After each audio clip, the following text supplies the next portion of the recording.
Capítulo 38. Al interrogar a su madre, el muchacho descubre la verdad y vascara al malvado. Al alcanzar las profundidades, el metal y la madera distinguen lo falso de lo verdadero. Cuando nos volvamos a ver, hablaré con vos únicamente de las causas de la generación. Así llegaréis a ser miembro de la asamblea de Rulai. Solo una mente en calma es capaz de contemplar a Buda en este reino de polvo y sombras. No podemos ver más que a los dioses que logramos dominar. Si deseáis conocer, respetable príncipe, la verdad del hoy, deberéis interrogar a vuestra madre sobre lo que tuvo lugar en el pasado. Existe otro mundo que vos jamás habéis visto y hacia el que os dirigís irremediablemente con cada paso que dais. El príncipe no tardó en regresar al reino del gallo negro.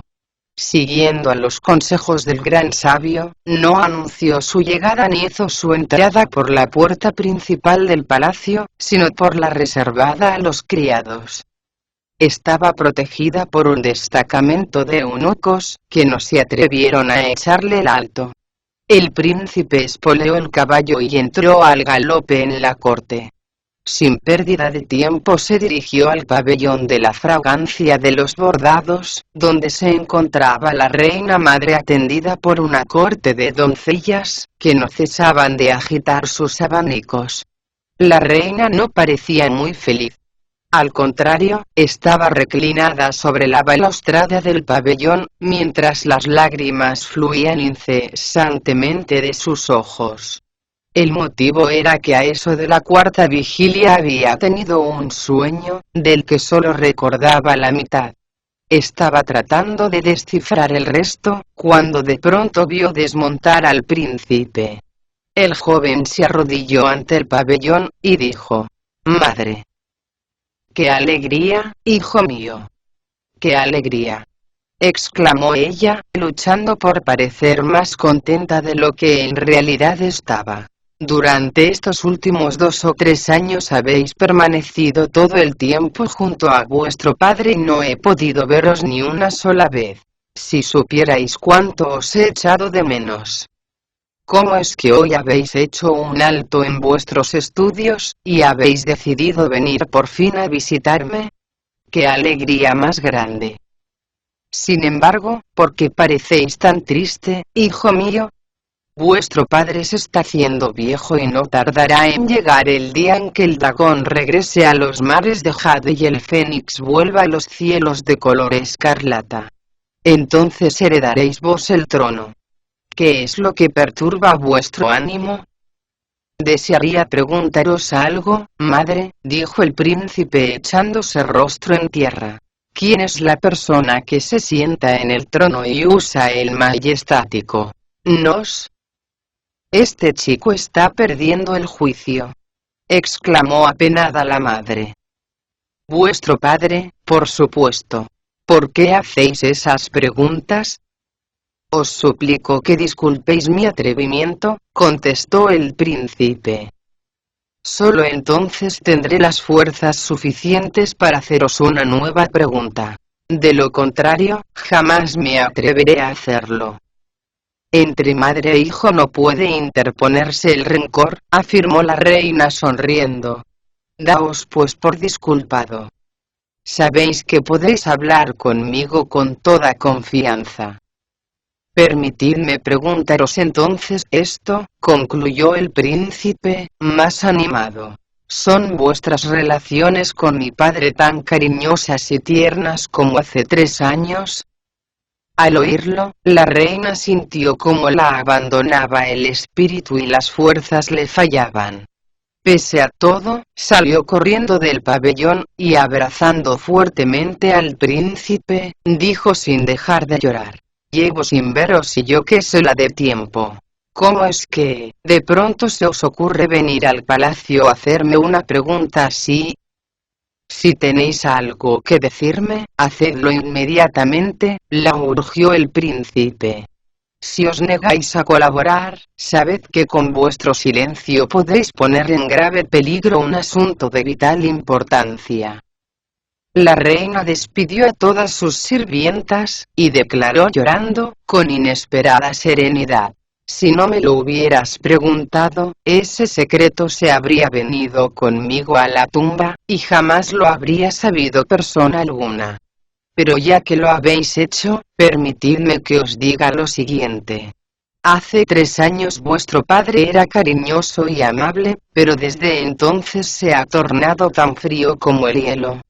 Cuando nos encontramos en el lecho y le exijo una prueba más de amor, él me rechaza, diciendo: lo siento, pero me encuentro muy débil, las fuerzas me van flaqueando y me estoy haciendo viejo.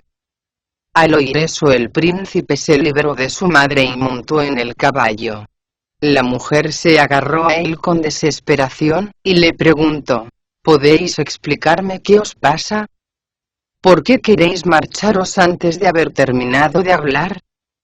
El príncipe volvió a arrojarse rostro en tierra y respondió: no me atrevo a hacerlo, aunque sé que os debo una explicación. Esta mañana, mientras mi padre celebraba las primeras audiencias, salí de caza con su permiso, rodeado de halcones y monteros. Por pura casualidad me topé con un monje enviado por el Señor de las Tierras del Este al paraíso occidental en busca de escrituras sagradas. Lleva con él a un discípulo que responde al nombre de Peregrino San y dice ser un auténtico especialista en el arte de dominar monstruos. Fue él quien me confió que mi auténtico padre había sido asesinado en el jardín imperial, reposando su cuerpo en el pozo octogonal de paredes de mármol. Tras cometer tan incalificable felonía, el taoísta tomó la personalidad de mi padre y usurpó impunemente el trono del dragón. Anoche, sin embargo, mi augusto padre se apareció en sueños al monje y le pidió que enviara a la ciudad a su discípulo, para que pudiera vengarle. En un principio me negué a creerle, pero después lo pensé mejor y decidí venir a preguntaros personalmente. Ahora que me habéis hablado con toda sinceridad, sé que habita con nosotros un espíritu maligno. ¿Cómo podéis creer con tanta facilidad las palabras de un extraño? Le echó en cara la reina. No lo hice, se defendió el príncipe. Sin embargo, mi padre les dejó una prueba. Al preguntarle la reina de qué se trataba, el príncipe sacó el disco de jade con incrustaciones de oro y se lo entregó. La reina lo reconoció al punto, y sin poder contener las lágrimas, exclamó: si lleváis muerto más de 3 años, ¿por qué no habéis venido a decírmelo primero a mí? ¿Por qué me habéis pospuesto a un monje y a vuestro propio hijo? ¿Se puede saber de qué estáis hablando? La interrogó el príncipe. Ayer por la noche, a eso de la 4ª vigilia, también yo tuve un sueño. Calado hasta los huesos, tu padre se colocó junto a mí y me confesó que estaba muerto. También me dijo que había ido a pedir al monje Tan que dominara al monstruo y rescatara su cuerpo. Recuerdo con claridad estas palabras, pero hay una parte que no logro descifrar del todo. Precisamente estaba cavilando sobre ello, cuando aparecisteis vos y me empezasteis a hacer esas preguntas. Si no os importa, me gustaría quedarme con ese disco de jade. Vos id a decir a ese monje que haga cuanto antes lo que debe hacer, para que nos veamos libres de la influencia demoníaca de ese impostor y la verdad salga a la luz. Creo que no hay forma mejor de pagar a vuestro padre las molestias que se tomó a la hora de educaros. El príncipe volvió a montar en el caballo, salió del palacio por la puerta de los criados, y abandonó la ciudad. Las lágrimas pugnaban por fluir de sus ojos, mientras se dirigía, como una flecha, al encuentro del monje Tan. No tardó en avistar el monasterio. Al verlo, los soldados acudieron enseguida a ayudarle a desmontar. Para entonces el sol estaba empezando ya a ponerse. el príncipe les ordenó que permanecieran en sus puestos y corrió al encuentro del peregrino a pedirle su ayuda. En aquel mismo momento el rey de los monos salía del salón principal. Al verle, el príncipe se dejó caer de rodillas y dijo: «Acabo de regresar, maestro». «Levantaos, por favor», le pidió el peregrino acercándose a él. «¿Habéis hecho en la ciudad las gestiones que os encomendé?». «Así es», contestó el príncipe, y le relató con todo detalle la conversación que había mantenido con su madre. «Si es tan frío como decís», concluyó el peregrino, «debe de ser la reencarnación de algún tipo de criatura de sangre fría. Pero no os preocupéis. Yo me encargaré de darle su merecido. Se está haciendo ya tarde y me temo que hoy no podré hacer nada. Es mejor que regreséis a la ciudad. Yo lo haré mañana por la mañana». «Prefiero quedarme a vuestro lado», replicó el príncipe golpeando sin cesar el suelo con la frente. «Así haremos el viaje juntos». «Opino que eso no es muy acertado», dijo el peregrino. «Si nos ven entrar juntos en la ciudad, el monstruo sospechará algo y pensará que has venido a buscarme exprofeso. Eso le sacará aún más de quicio, y te echará a ti la culpa de todo lo ocurrido». «Eso mismo ocurrirá, si regreso ahora», comentó el príncipe. «¿Por qué?», preguntó el peregrino. «La respuesta está clara, ¿no os parece?», contestó el príncipe. «Esta mañana me dio permiso para abandonar la ciudad con mis halcones y perros. Si regreso al palacio sin ninguna pieza, puede acusarme de incompetencia y hacerme encerrar en Yuli. ¿En quién vais a confiar entonces para poder entrar en la ciudad por la mañana? Salvo yo y mi madre, nadie más está enterado de lo que ocurre». «¿Por qué no me lo habéis dicho antes?», exclamó el peregrino. «Eso tiene fácil arreglo. Ahora mismo voy a traeros unas cuantas piezas».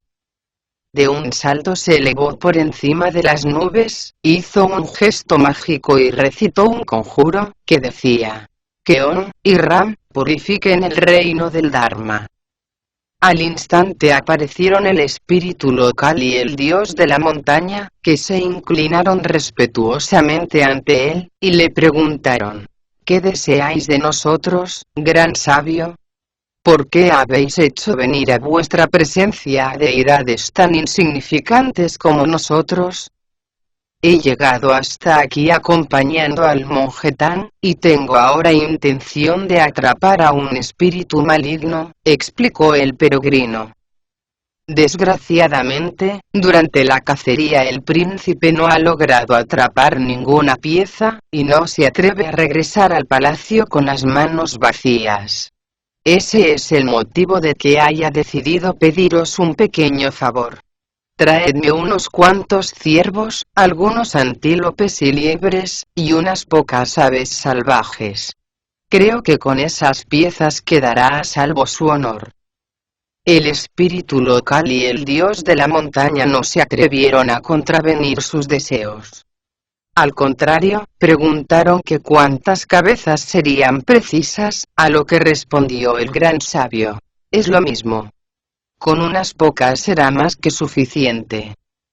Los dos dioses hicieron venir enseguida a su presencia los soldados espíritu que tenían bajo sus órdenes, y les ordenaron acorralar a los animales salvajes con un denso viento huracanado.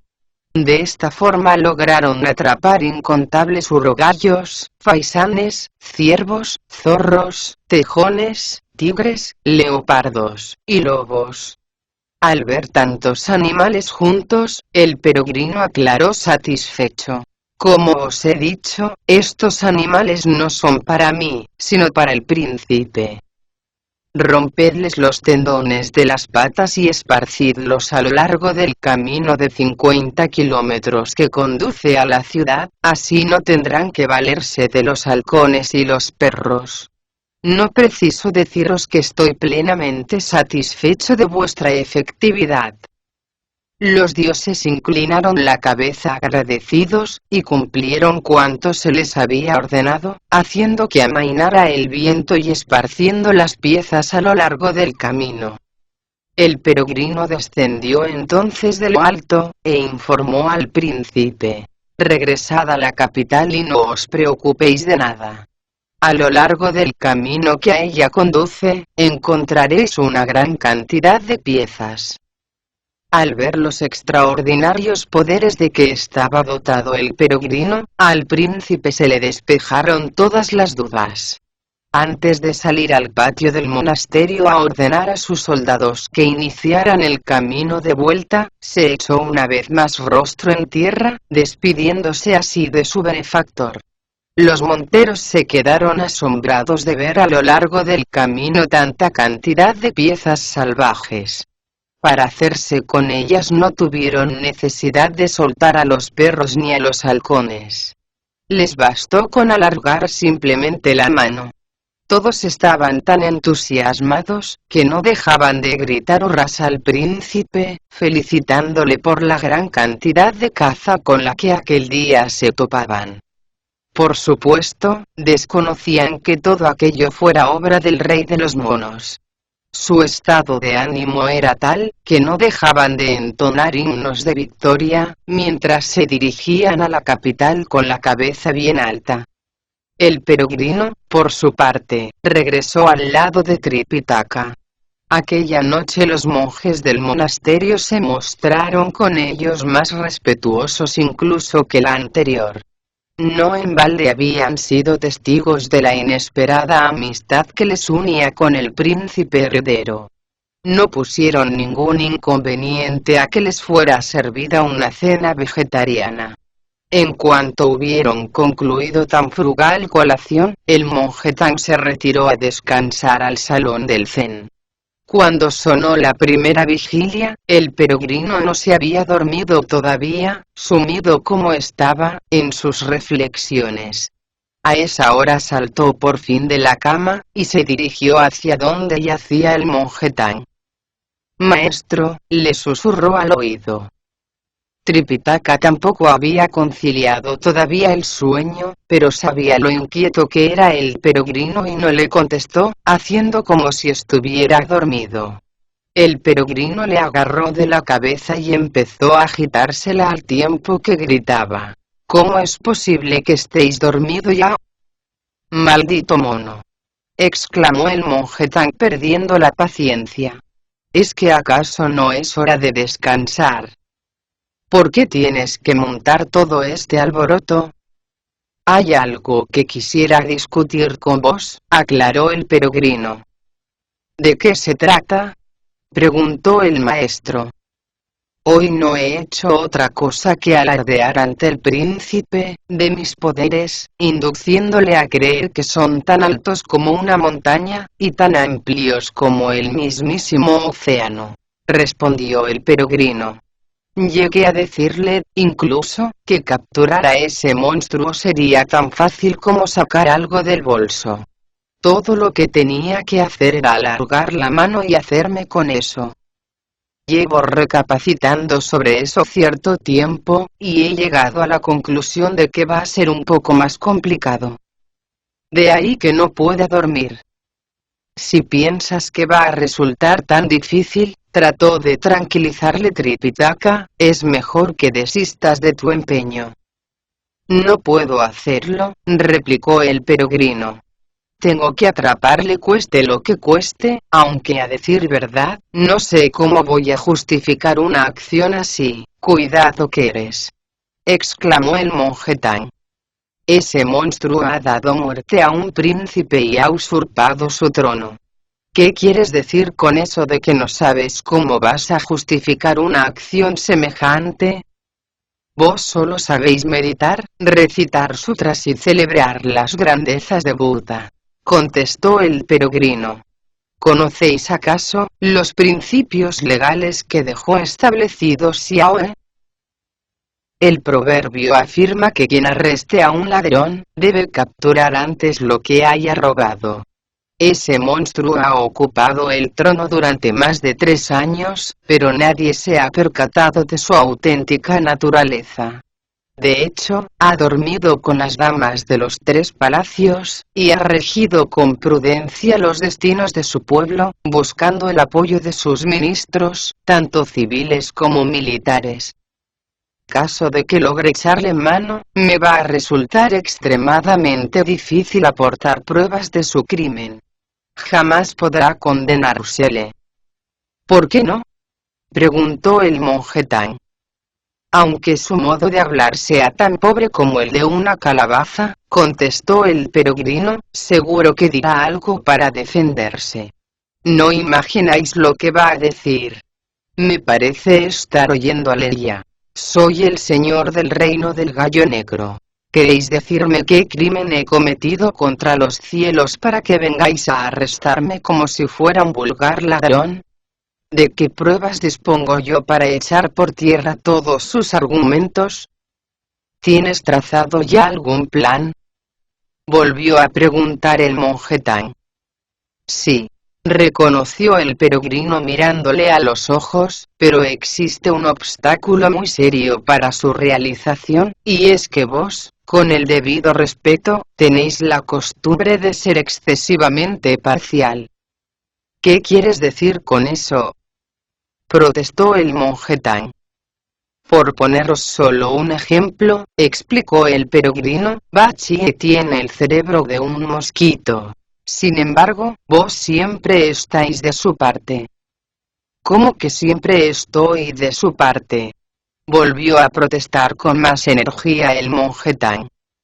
Si no lo estáis, concluyó el peregrino, nos importará quedaros aquí con el bonzo Sha, mientras Bachie y yo vamos al reino del gallo negro y registramos los jardines imperiales. Abriremos el pozo de mármol, y sacaremos el cadáver del auténtico rey. De esta forma, cuando mañana por la mañana regresemos a la ciudad, no tendremos que preocuparnos de otra cosa que de atacar a la bestia. Si nos dice algo, le enseñaremos el esqueleto y le acusaremos de su crimen, gritando con todas nuestras fuerzas: «Tú mataste a este hombre». Eso tiene además la ventaja de que, en cuanto hayan reconocido al muerto, el príncipe, la reina y todos los demás oficiales se pondrán de nuestra parte. De esta forma, me sentiré con las manos totalmente libres para luchar como yo sé hacerlo. Esto es lo que yo llamo una causa digna de nuestra colaboración, porque disponemos de algo sólido en que sustentarnos.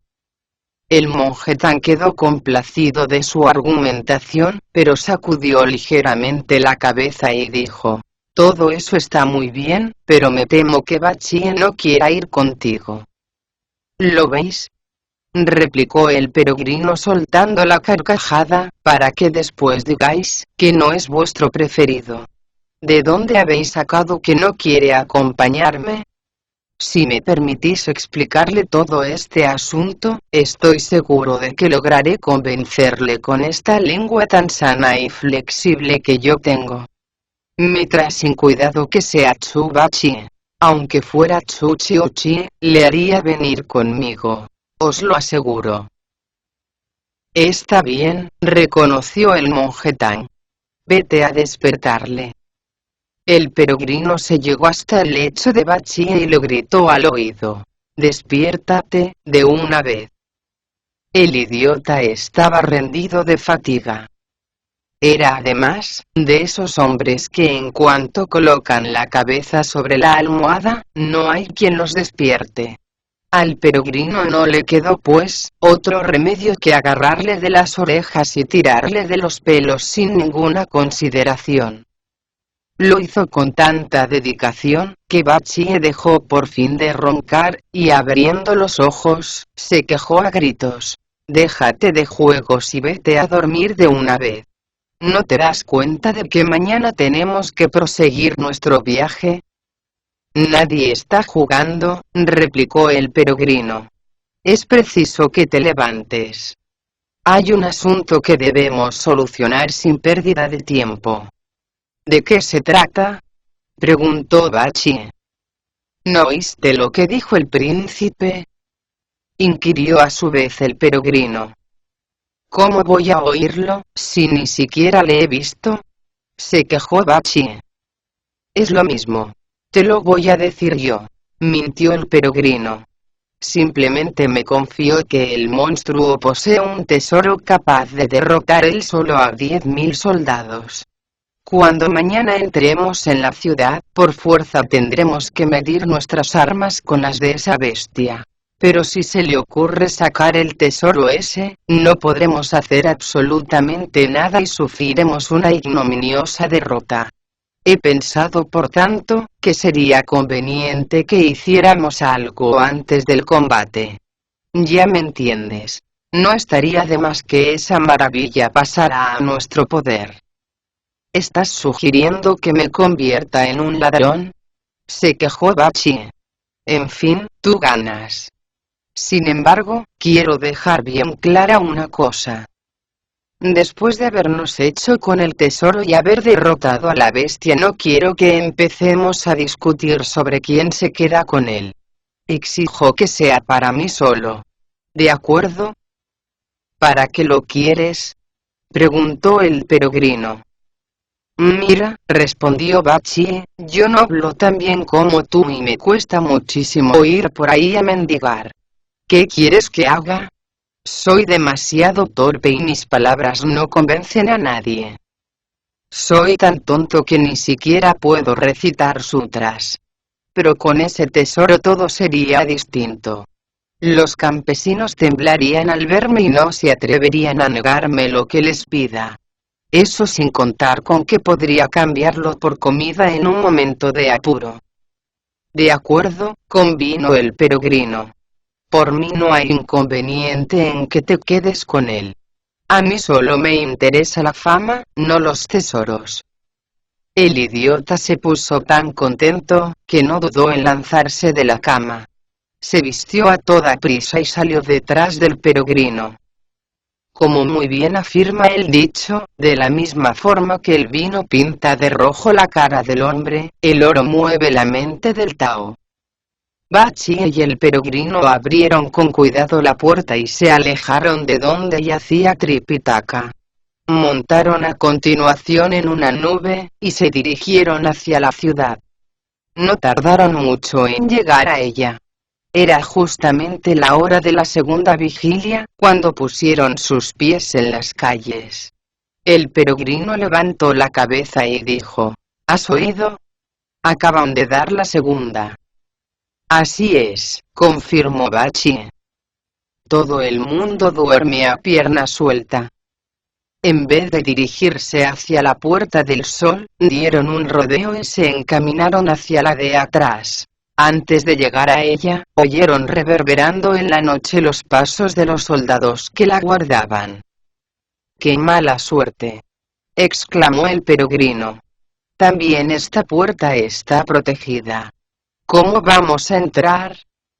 ¿Qué clase de ladrón eres tú?, le incriminó Bachie. ¿Cuándo has visto que los rateros entren tranquilamente por la puerta? Es mejor que saltemos la muralla. El peregrino aceptó la sugerencia, y de un salto, se encontró en el interior del palacio. Bachie no tardó en seguirle. Buscaron con cuidado el camino que conducía a los jardines imperiales, y no pasó mucho tiempo antes de que dieran con él. La puerta estaba rematada por una pequeña espadaña, en la que aparecían escritos 3 caracteres brillantes a la luz de las estrellas y la luna, que decían: el jardín imperial.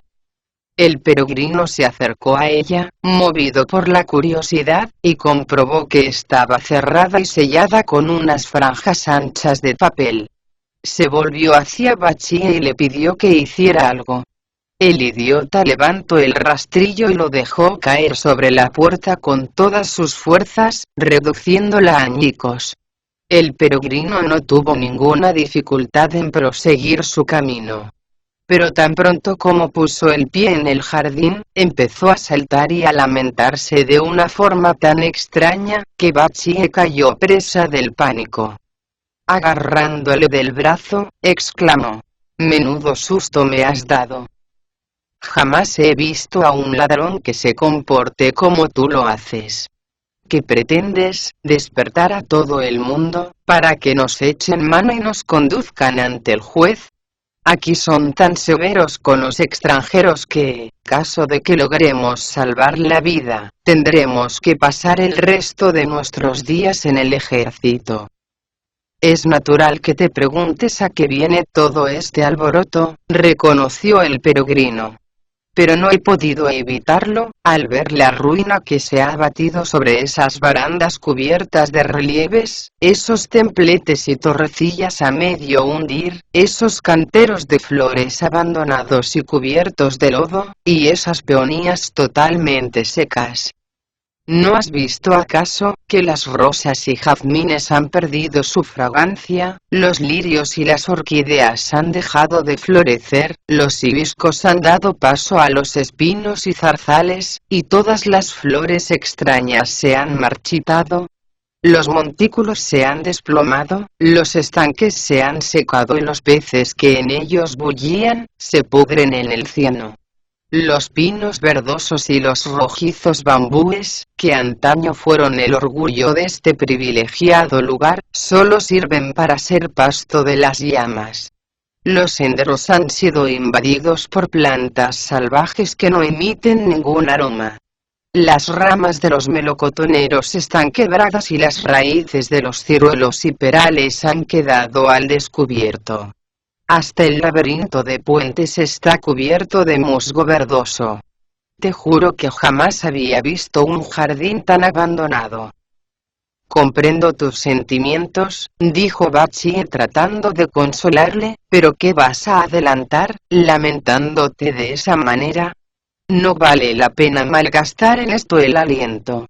Lo que tenemos que hacer es terminar cuanto antes nuestro trabajo».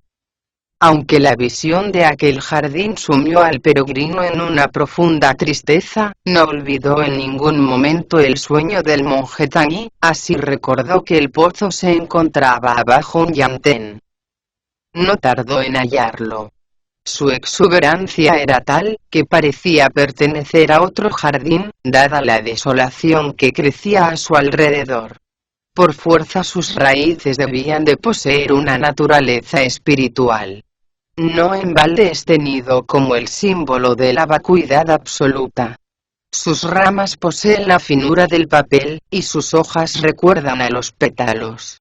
Pero semejante fragilidad es en realidad engañosa, porque en su interior late un corazón de mercurio. La lluvia nocturna es capaz de sumirlo en la tristeza. Su sensibilidad es tan pronunciada, que los vientos otoñales lo hacen temblar de espanto. Sin embargo, su crecimiento viene regido por los mismos cielos, y se alimenta directamente de la fuerza que dio origen a todo cuanto vemos. No es extraño que sus usos sean tantos y tan variados. No hay nada que lo iguale para fabricar parasoles y abanicos. Ni siquiera las plumas del fénix pueden compararse con él. Las gotas de rocío resbalan por su tallo, con el cuidado con que pudieran hacerlo sobre una columna de humo. Es tal su delicadeza, que los patos salvajes no se atreven a posarse en él, ni nadie osa atar un caballo bajo su sombra. El frío le hace perder sus fuerzas y la luz de la luna sus colores, pero es capaz de hacer frente al calor y al poder canicular del sol. Avergonzado de no poseer la gracia de los perales y melocotoneros, se elevaba solitario a la izquierda del muro blanco. «Pongámonos manos a la obra», urgió el peregrino a Bachie. «El tesoro está enterrado justamente debajo de este yantén». El idiota levantó el tridente con las dos manos y, de un solo golpe, arrancó el solitario yantén. Después hundió su morro en la tierra y comenzó a hozar en busca del tesoro. Cuando llevaba removido aproximadamente 1 metro de arena, se topó con una losa de piedra, y exclamó entusiasmado: «¡Qué suerte la nuestra! Creo que he dado con el tesoro». ¿Qué otra cosa puede haber bajo esta enorme laja?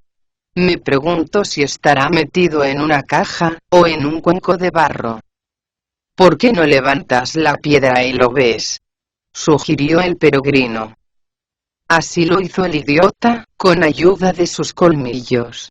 En cuanto hubo removido la losa, surgieron del interior unos rayos extraordinariamente luminosos, que le hicieron exclamar de nuevo: «¡Menuda suerte! Este tesoro brilla como si fuera de oro». Pero miró más detenidamente y comprobó que lo que él creía brillar, era el reflejo de las estrellas y la luna en el agua de un pozo. «Si quieres hacerte con el tesoro», dijo visiblemente desanimado, «tendrás que bajar tú mismo a por él». «¿Qué quieres decir?», preguntó el peregrino. «Que es un pozo», contestó Bachie. «Si me lo hubieras dicho en el monasterio, habría traído las cuerdas que usamos para atar el equipaje, y no me habría costado ningún trabajo bajar por ahí. ¿Cómo voy a hacerlo con las manos vacías? Es prácticamente imposible descender por un muro como este». «¿Estás dispuesto a bajar?», volvió a preguntar el peregrino. «Por supuesto que sí», respondió Bachie, «pero, como acabo de decirte, no dispongo de cuerdas». «Eso se arregla fácilmente», afirmó el peregrino. «Quítate la ropa, anda». «Me temo que mis vestidos no son muy buenos», dijo Bachie. «Si exceptuamos esta camisa, lo demás no vale para nada». El gran sabio cogió la barra de los extremos dorados, y agarrándola por las puntas, exclamó: «¡Alárgate!». Y al instante adquirió una longitud de 9 o 10 metros. El peregrino se volvió a Bachie y añadió: «Agárrate a uno de los extremos, y te iré bajando poco a poco». «De acuerdo», convino Bachie. «Pero detente cuando llegue a la altura del agua». «Estate tranquilo», dijo el peregrino. El idiota agarró un extremo de la barra, mientras el peregrino le iba bajando con cuidado al interior del pozo. Bachie no tardó en alcanzar el agua, y gritó levantando la cabeza hacia arriba: «Estoy tocando ya el agua». Pero en vez de detenerse, el peregrino hundió la barra en el pozo con todas sus fuerzas. Sorprendido, el idiota cayó de cabeza, soltó la barra, y sin dejar de tragar agua, se dijo: «Maldito peregrino». Le advertí que se detuviera en cuanto llegara a la altura del agua, pero en vez de hacerlo, me ha hundido en ella cuando menos lo esperaba. «¿Has encontrado ya el tesoro?», gritó el peregrino desde arriba soltando la carcajada. «¿De qué tesoro estás hablando?», preguntó a su vez Bachie. «Aquí solo hay agua». «Debe de haberse hundido», explicó el peregrino. «¿Por qué no buceas un poco y miras a ver si lo encuentras?». El idiota estaba familiarizado con la naturaleza del agua, e inmediatamente hizo lo que se le aconsejaba. Sin embargo, aquel pozo era extremadamente profundo. Volvió a sumergirse una segunda vez, y al abrir los ojos, vio un edificio tan alto como una torre, en el que aparecían escritas estas 3 palabras: «Palacio de cristal de agua». «Vaya», se dijo Bachie, desalentado. «Me he equivocado de camino, y sin darme cuenta, he venido a parar nada menos que al océano. ¿En qué otro lugar puede existir un palacio de cristal de agua? A no ser, claro está, que haya uno en este pozo, lo cual me parece bastante improbable». Lo que Bachie no sabía era que se encontraba en la residencia del rey dragón de los pozos. En aquel mismo momento abrió la puerta del palacio un yaksa que se encontraba de guardia, y al ver lo que vio, corrió a informar a su señor, diciendo: «¡Qué terrible desgracia se ha abatido sobre nosotros, gran señor! Allá afuera hay un monje con una nariz muy larga y unas orejas enormes. Además está totalmente desnudo y no parece muerto, porque no para de hablar». Debe de ser el mariscal de los juncales celestes, concluyó vivamente sorprendido el rey dragón de los pozos. El dios que patrulla la noche vino aquí ayer con una orden imperial de lo alto, en la que se me instaba a dejar en libertad el espíritu del señor del reino del gallo negro, para que pudiera entrevistarse con el monje Tang. Todos estaban interesados en pedir al gran sabio, Sosia del cielo, que capturara al monstruo que le dio muerte. Eso explica la presencia del mariscal de los juncales celestes. Procurad tratarle bien, y dadle una bienvenida acorde con su rango. Tras cambiarse de ropa, el mismo rey dragón salió a la puerta del palacio seguido de todos los suyos, y levantando la voz, dijo: «Hacednos el honor de aceptar nuestra hospitalidad, mariscal de los juncales celestes». «Menos mal», exclamó Bachie para sí. «Por lo que se ve, los de aquí son amigos». Sin preocuparse para nada de las normas de la etiqueta, el idiota entró totalmente desnudo en el palacio de cristal de agua, y ocupó el asiento principal. «He oído comentar, mi querido mariscal», dijo entonces el rey dragón, «que escapasteis a la sentencia de muerte gracias a vuestra decisión de abrazar la fe budista, y a vuestro compromiso de acompañar al monje Tang al paraíso occidental, con el fin de obtener las escrituras sagradas. ¿Puedo preguntaros qué os ha traído hasta aquí?» «Estaba a punto de decíroslo», contestó Bachie. «San-kun, mi hermano en religión, deseaba en primer lugar transmitiros su más respetuoso saludo, y en segundo, pediros que le hicierais entrega de cierto tesoro que tenéis aquí escondido». «Lo lamento mucho», se disculpó el rey dragón, «pero la verdad es que aquí no tengo ningún tesoro. Yo no soy tan rico como los reyes dragón de ríos tan importantes como el Yangtze, el Amarillo, el Huai, y el Cher. Pueden volar por los aires y metamorfosearse en la criatura que les venga en gana. No en balde son dueños de tesoros cuyos orígenes se remontan al principio mismo de los tiempos. Yo por el contrario llevo aquí encerrado yo que sé la de siglos, tantos que he olvidado la apariencia que tenían el sol y la luna. Comprenderéis que mis finanzas no sean todo lo bollantes que yo mismo desearía. No os andéis con excusas, y sacad inmediatamente lo que os he pedido», le urgió Bachie. «Os aseguro que yo no tengo ningún tesoro», insistió el rey dragón. «¿Cómo queréis que os entregue lo que no poseo?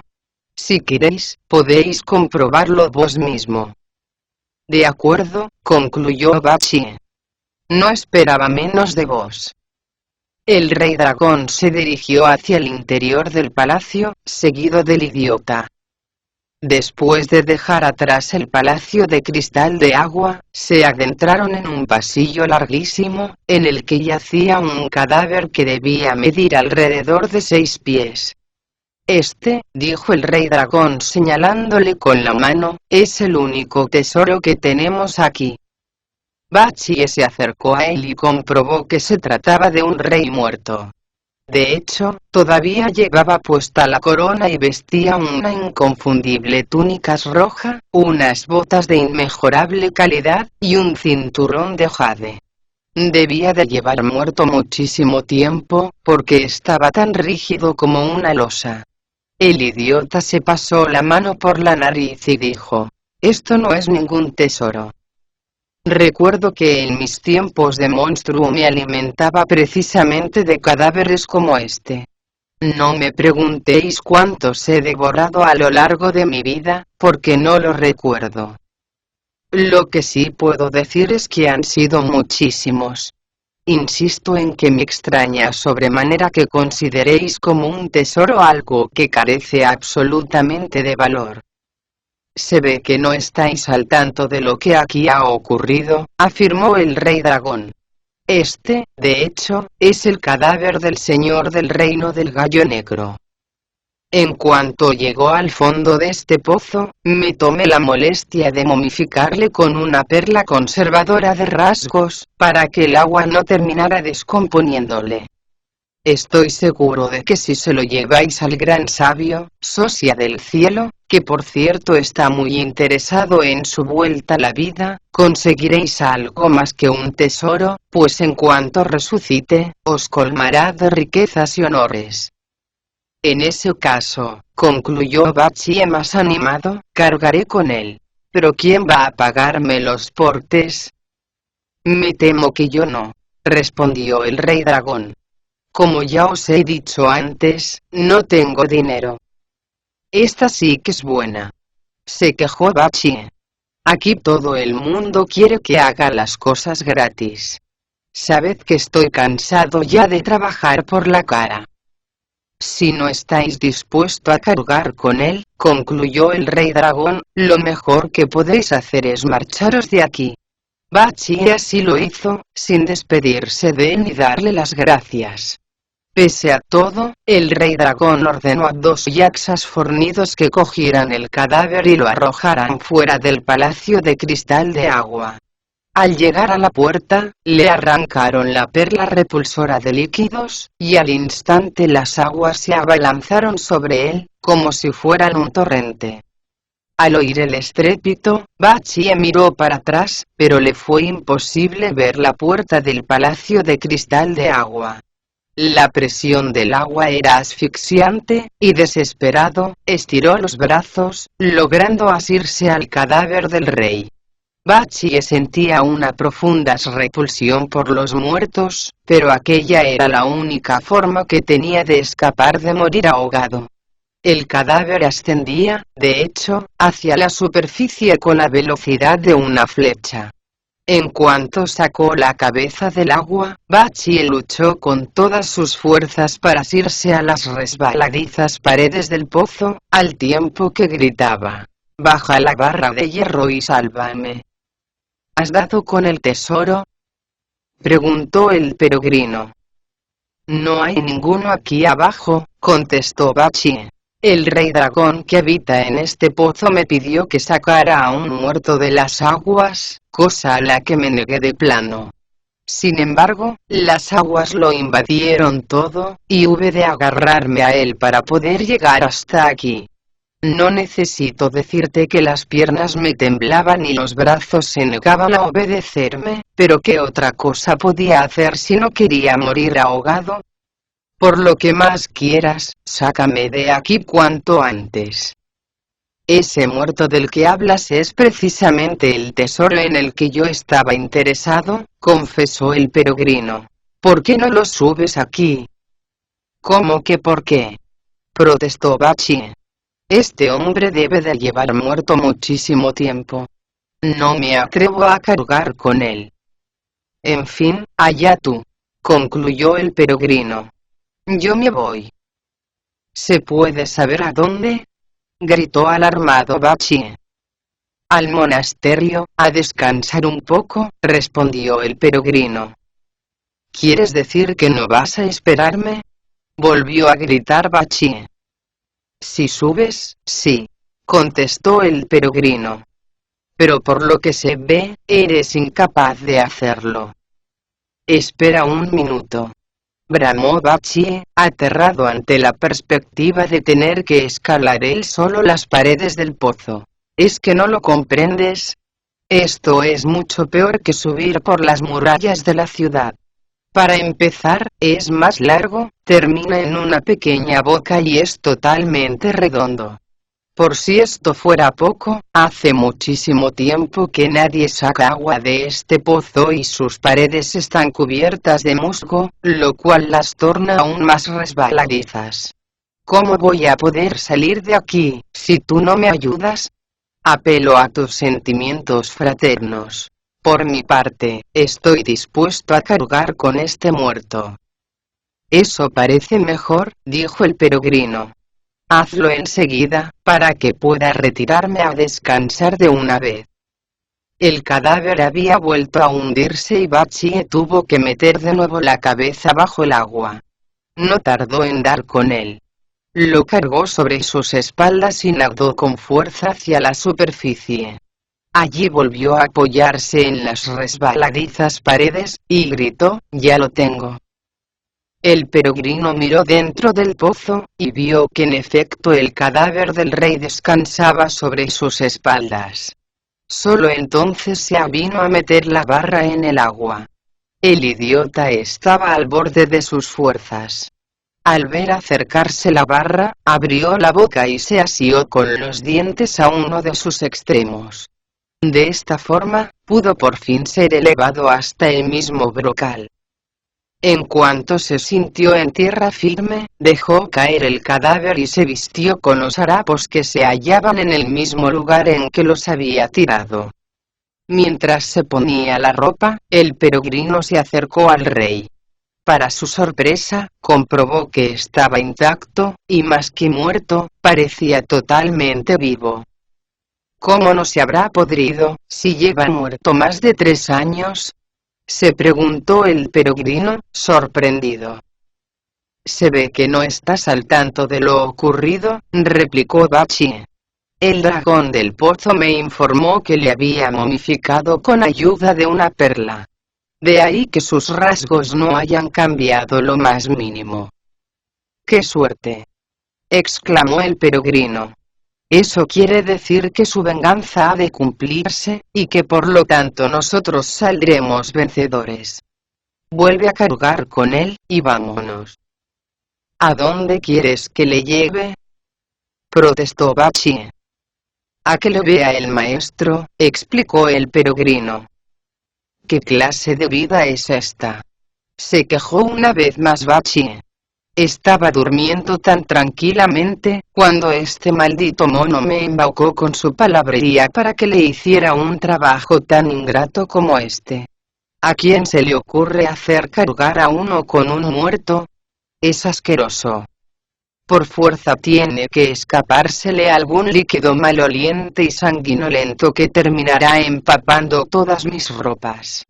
Ni aunque las lave 10.000 veces, lograré liberarlas de ese olor pútrido. Tendré que tirarlas. No me queda otro remedio. ¿Cómo voy a volver a ponérmelas, para que todos me miren con asco? Deja de protestar de una vez, le aconsejó el peregrino. Tú llévale con cuidado, y cuando lleguemos al monasterio, te cambio la túnica y asunto concluido. ¿De acuerdo? Debería darte vergüenza, le reconvino Bachie. Tus vestidos son aún peores que los míos. ¿Cómo se te ocurre hacerme una proposición semejante? Cuidado que te gusta hablar, se quejó el peregrino. ¿Vas a cargar con él de una vez, o no? No, contestó Bachie gritando. En ese caso, ordenó el peregrino, malhumorado, bájate los calzones, para que pueda darte 20 o 30 golpes con mi barra de hierro. Tu barra es demasiado pesada, exclamó Bachie temblando de pies a cabeza. Si me das todos esos azotes, voy a terminar como este rey. Lo mejor que puedes hacer, si tanto miedo tienes al castigo, le aconsejó el peregrino, es cargar con el cadáver y seguirme sin chistar. Bachie tenía, en efecto, un miedo horrible a ser azotado. Disimuló como mejor pudo su repugnancia, y se echó el muerto a la espalda.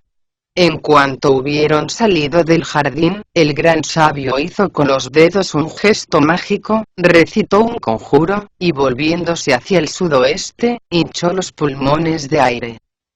Al expelerlo con todas sus fuerzas, se levantó un viento huracanado, que transportó a Bachie fuera del palacio. No tardaron tampoco en dejar atrás la ciudad. Poco a poco fue sin embargo amainando el huracán, y hubieron de seguir el camino a pie. Aunque no decía nada, el idiota estaba furioso y no hacía más que pensar la forma de vengarse del peregrino. Este mono se ha burlado de mí todo lo que ha querido, iba pensando mientras andaba, pero ya me las arreglaré para pagarle con la misma moneda cuando lleguemos al monasterio. le diré al maestro que es indispensable que el rey vuelva a la vida, y cuando este mono maldito se muestre incapaz de hacerlo, le convenceré para que recite ese conjuro que tan fuertes dolores de cabeza le produce. Entonces me reiré a mis anchas, y me olvidaré del mal rato que me ha hecho pasar. Pero a los pocos pasos cambió de idea y volvió a decirse: no, no. Eso no dará resultado. Es capaz de ir a ver al rey Llama y conseguir que este hombre vuelva a la vida. No es la primera vez que lo hace. Debo prepararlo todo de tal manera que no pueda llegar al mundo de las sombras. Es preciso que el rey recobre la vida, sin acudir a los señores de ultratumba. No había acabado su discurso, cuando llegaron a las puertas del monasterio. Bachie se dirigió directamente al salón del Zen, y dejando caer el cadáver en el suelo, gritó: «Maestro, levantaos y venid a echar un vistazo a esto». Tripitaka no había podido conciliar el sueño en toda la noche. Estaba precisamente comentando con el bonzo Sha cómo se las había arreglado el peregrino para arrastrar consigo al perezoso Bachie. Se sentía intranquilo por su tardanza, pero al oír sus voces, se levantó a toda prisa y preguntó: «¿Qué quieres que mire?» «A este antepasado del peregrino, que he tenido que traer a mis espaldas», contestó Bachie. «Maldito idiota», exclamó el peregrino, «¿desde cuándo tengo yo antepasados?» «Si este tipo no es familia tuya», respondió Bachie, «no comprendo cómo te has tomado la molestia de obligarme a cargar con él. No puedes hacerte ni idea de lo que me ha costado». El monje Tang y el bonzo Sha comprobaron asombrados que los rasgos del rey se mantenían tan lozanos como cuando estaba vivo.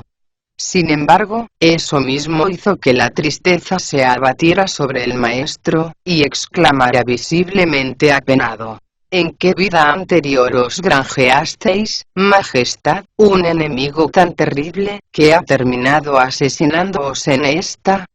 ¡Qué mala fortuna la vuestra, al ser privado de vuestro hijo y de vuestra esposa!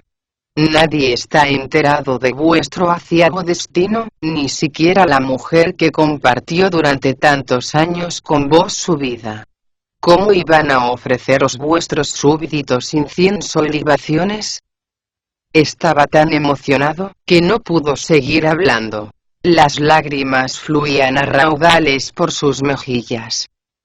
«¿Se puede saber qué tiene que ver su muerte con vos, maestro?», preguntó Bachie sonriendo.